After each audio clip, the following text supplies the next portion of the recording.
అందరికీ నమస్కారం. నేను మీ అలేఖ్య అశోక్. ఈరోజైతే మీకోసం మళ్ళొక వీడియో తీసుకొచ్చానండి. ఇదొచ్చేసి స్వామివారి శిలాతోరణము అండ్ చక్రతీర్థము రెండూ కలిపి ఈ వీడియోలో చూపిస్తాను. చూడండి. ఇప్పుడైతే మనం లోపలికి ఎంట్రీ అయిదాము. సో ఇక్కడ స్వామివారి శిలాతోరణం వచ్చేసి స్వామివారు వైకుంఠం నుండి వచ్చినప్పుడు ఫస్ట్ పాదం శ్రీవారి పాదాల దగ్గర, సెకండ్ది అయితే ఇప్పుడు ఈ శిలాతోరణం దగ్గర అయితే ఉంచారు. ఇక్కడ చూడండి, ఇదే స్వామివారి శిలాతోరణము.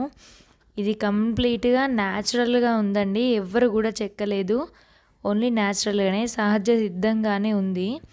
సో ఇక్కడ శిలాతోరణం దగ్గర అయితే కంప్లీట్గా ఒకటి ఉద్యానవనం అయితే ఏర్పాటు చేశారు, చిన్న పార్క్ లాగా. ఇది నేను ఎండ్లో చూపిస్తాను ఈ పార్క్ వచ్చేసి. ఇప్పుడైతే ఇక్కడ మనం లోపలికి వెళ్తూ ఉంటే కొన్ని బర్డ్స్ అయితే కనిపించాయి, బట్ అందులో కొన్ని కోళ్ళు కనిపించాయి. సో ఇక్కడ నుండి అయితే మనము చక్రతీర్థం వైపు అయితే వెళ్దాము. ఇక్కడ చూడండి, నంబర్ ఆఫ్ షాప్స్ అయితే ఉన్నాయి. ఇక్కడ కనిపించే అటువంటి ప్రతి ఒక్క రాయి కూడా మనం ఇండియా మొత్తం ఎక్కడ వెతికినా కూడా దొరకవండి. ఓన్లీ మనకి ఇక్కడ తిరుమల కొండలపైనే లభిస్తాయి. ఎక్కడ చూసినా ప్రకృతి చాలా అందంగా కనిపిస్తుంది. ఈ స్వామివారి శిలాతోరణం కూడా కంప్లీట్గా న్యాచురలేనండి. ఇప్పుడు చూడండి, మనం చక్రతీర్థం వైపు అయితే వెళ్తున్నాము. ఇదే ఆ చక్రతీర్థం అండి. కొండలో నుంచి వాటర్ అయితే వస్తున్నాయి. సో ఇక్కడ ఎప్పుడు కూడా వాటర్ ఫ్లో అవుతూనే ఉంటుందంట. ఈ చక్రతీర్థం అనేది స్వామి అనుగ్రహంతో చాలా ఋషులు వాళ్ళ యొక్క తపశక్తి వల్ల ఇక్కడైతే ఈ చక్రతీర్థం అనేది వెలిసిందంట. సో మనము కాస్త లోపలికి వెళ్ళగానే అక్కడ ఒక టెంపుల్ అయితే ఉంది, శివాలయము. సో అక్కడైతే కొన్ని వాటర్ అయితే వస్తున్నాయి చూడండి. ఆ తీర్థంలోని వాటరే మా సార్ అందరిపైన చల్లుతున్నారు. సో ఇదైతే శివాలయం అండి. ఇక్కడైతే దేవుళ్ళు ఉన్నారు. ఇక్కడ నరసింహస్వామి అయితే ఉన్నారు చూడండి. ఇక్కడ ఒక నాగదేవత కూడా ఉంది. సో ఇక్కడ హనుమాన్ కూడా ఉన్నారు. సో ఇక్కడ చక్రతీర్థం నుండి కంప్లీట్గా బ్యాక్ అయితే వచ్చాను. ఎక్కడైతే మనం శిలాతోరణం స్టార్ట్ చేసామో అక్కడ ఉద్యానవనంలోకి అయితే మనం వెళ్దాము.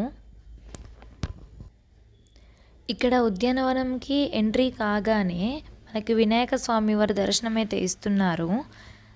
ఇక్కడ లెఫ్ట్ సైడ్కి వచ్చేసి స్వామివారి దశావతారాలు అయితే ఉన్నాయండి. మత్స్యావతారము, కూర్మ అవతారము, వరాహ అవతారము, నరసింహ అవతారము, వామన, పరశురామ, రాముడు, శ్రీకృష్ణుడు, ఇలా 10 అవతారాలు అయితే మనకిక్కడ చాలా అద్భుతంగా దర్శనమైతే ఇస్తున్నాయి. మీరు కూడా దర్శించుకోండి.